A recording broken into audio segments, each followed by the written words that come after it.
Hey guys, it's been a while since I never updated about Gomo. Until now guys, it's 2024 and I'm still using the Gomo. And of course, we need to use the Gomo app to be able to load or to subscribe to a promo in Gomo. So ito yung app guys. I don't know if nag-change siya. However, yung mga features niya ngayon, mas updated. Ang unang bubungad sa inyo when you open the app is of course yung available data na meron kayo, kung ano yung promo na nasubscribe mo for this month, which is for this month, I subscribe Unli Data for 1 month.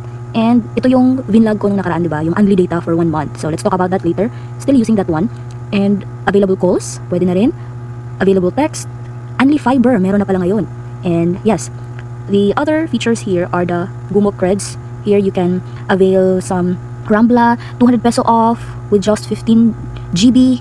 Las Flores, 200 peso off with just 15 GB. So pwede mong iswap ang gigabytes na meron ka with this, itong mga offers nila, like Facebook, 6 GB, 3 days for 3 MB. So, may mga features na silang ganyan. And also, we have referrals. Kung gagamitin mo yung code mo to refer a friend, I guess to download this app.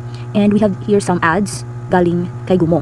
Now, let's proceed to Gomo Creds. Dito sa Gomo Creds, just like what I have said, pwede mong iswap ang data na meron ka through this, with this. May Aqua Flask, na mga vouchers, mga Gomo Room, Japan. So, pwede kang maka-call, I guess, to other countries. Unli Fiber for 30 days with just 55 GB. So, dito na tayo sa pinaka-topic, itong Unli Data for 30 days. Still available pa rin siya, but flash deal. Ibig sabihin, it depends upon the company kung kailan nila ilalabas o hindi siya available all the time. But it depends upon kailan nila ilalabas with that certain month. So, Unli Data for 30 days, 10 Mbps na siya. Noon, diba, 5 Mbps lang. However, yung amount niya, 799. Unlike noon, diba, 599 lang yung amount. Hanggang naging 699, ngayon 799 na. So, mayroon din silang 15 GB worth 199, 7 GB meron na. And, yung offer nila, just for you daw na offer, or I think this is special offer ko. I don't know why they gave me this offer. Nakaless ako ng 100 pesos kasi naging 699 na lang siya. And I availed this kaninang umaga para doon sa bahay namin. Meron ding 10 GB Gomo Room, Australia. Oh, pwede na sa Australia, pwede rin sa Canada, pwede rin sa Hong Kong, sa Japan, Taiwan, UAE. Wow, upgraded na talaga yung Gomo, no? Sana all. So here, you will get a gift when you buy and activate a no expiry SIM. Sad to say, nawala yung dating Gomo ko. Hindi ko alam kung nasan ko nalagay. So, ito yung mga promos na available. So, you can visit the app so that makapili kayo ng suited na promo na gusto nyo and also suitable sa budget nyo po. So, ang kagandahan lang dito, yung mga promos nila na may example ito, 15 GB, no expiry data siya. Ibig sabihin, kahit kailan nyo siya gamitin, hindi siya mag-i-expire. Mag-i-expire lang siya kapag naubos na yung data, of course. So, ito, 10 GB, 999 for 30 days. So, depends upon you kung ano yung pipiliin nyo. Marami kayong pagpipilian.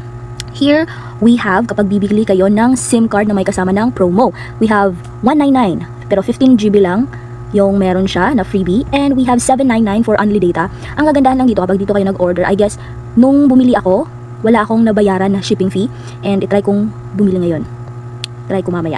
So here we have Gomo Fiber, pero mag-a-apply ka with free 7 days Unli Fiber. So ito na siya, may router na siya, may router. So ito yung fiber nila. Kagandahan ngayon sa Gomo, 5G na siya kapag available yung 5G sa area ninyo. So dito tayo sa account. So dito makikita pa rin yung mga features, my account, user profile, yung PIN, and switch Gomo. We have apply now, check switching status, okay? And of course, refer a friend. So ito yung code na pwede nyong i-refer sa friend nyo para give your friends additional 1 GB and earn 1 GB for yourself when they purchase a SIM with 30 GB no expiry data. Refer as many as 50 friends and get up to 50 GB per month. So, pwede kang magkaroon ng data, free data kapag nag-refer ka sa friend mo gamit ang code mo. So, why not? Itry nyo yung code ko kung totoo. However, I guess ito lang naman yung mga features. Basta wag nyo lang i-log out yung account nyo para hindi kayo hinga ng PIN. Kasi yun yung problema.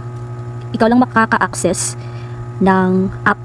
Walang ibang maka-access unless kapag alam nila yung PIN tapos manghihingi ng OTP. So, yun lang naman guys. Still, andito pa rin yung Unli Data kaso nga lang, nagmahalan sila. Yun lang. Bye!